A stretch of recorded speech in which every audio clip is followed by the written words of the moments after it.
Even just going back to right now in your stage post sport, and you talked about you wake up, you do meditation, you do your journal, and you said something really cool. You said, I know exactly how my day is going to start. Yeah. We live in a world where every single day is a little bit different, for good, for bad, for whatever.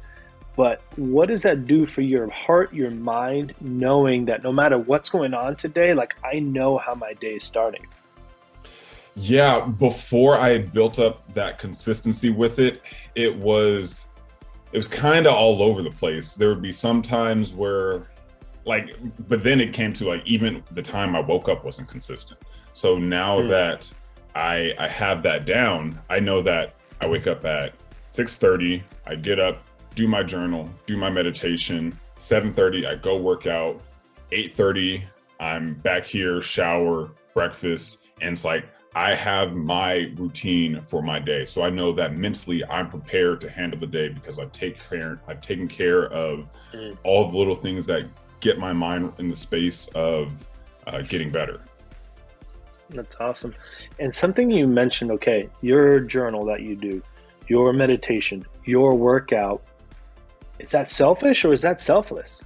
It's self-care. I need to be selfish in this with this time because I know that that's going to put me in position to show up better for everybody else. Because if I'm not in a good headspace to handle the things that come into the day, maybe out of nowhere, maybe expected, then I'm not doing anybody that I'm interacting with the service. So I make sure that I've taken care of everything that I need to do to mentally prepare for the day ahead.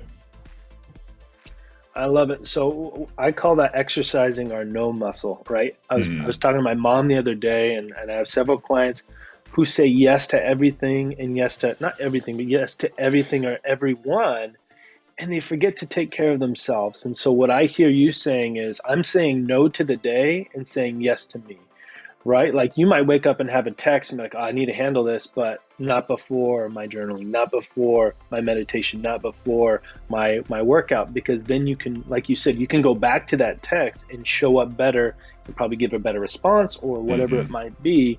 And so even just you starting your day, and all of that probably takes about 2 hours. Does it take discipline to get up? Absolutely. But once you build it as a habit, it's just the way things are. Just like if Yep. somebody has a habit of waking up at 11 a.m., that's just a habit they've built. And our cells, our cell structure, it's really interesting. They'll do whatever we ask them to do. And so if we tell them, hey, every day we're waking up at 6:30, they're going to be like mad at you for a little while, but then they'll be like, okay, hmm this is what we do. And so the body will stop fighting you as much. It still be tough to get up sometimes, but you just know what you're doing. So I think that's great that you are saying no to the day and yes to you right off the bat, because then that builds your ability to stand up for yourself later when somebody asks you to do something and it's not aligned with what you do. And again, that's still not being selfish by saying, no, I can't do that, because you will say yes many times to things that are hmm aligned with what you need to do. But I think that's fantastic that you've built that habit and how that then impacts other habits or other parts of your day. Um, so that's just kind of a one habit of starting your day that way.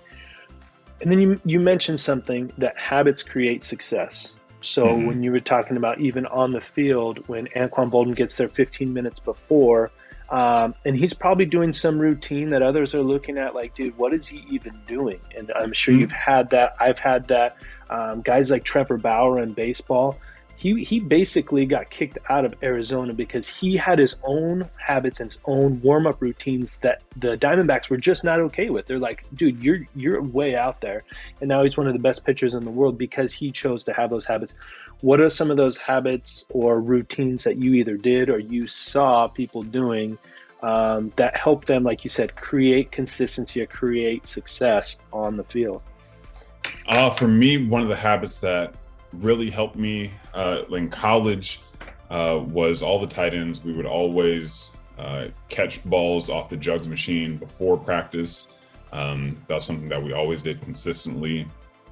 But also a habit that I would always do before I would even go out to practice. We would have like a sheet of like the different periods that we would have and then all the plays. So I made sure before I went out to practice, even though I already knew all of my assignments, I made sure I looked over that sheet a couple times before I went out there, because I wanted to make sure that when I step on that field, I know what I have to do.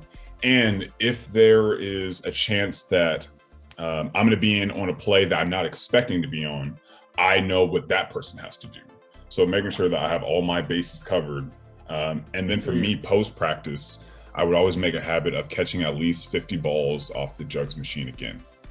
Just no matter, maybe I didn't get a lot of balls thrown my way in practice. So whatever, I'm going to get my reps anyway. So building up that habit so that I'm still getting the work that I need to fine tune and focus on.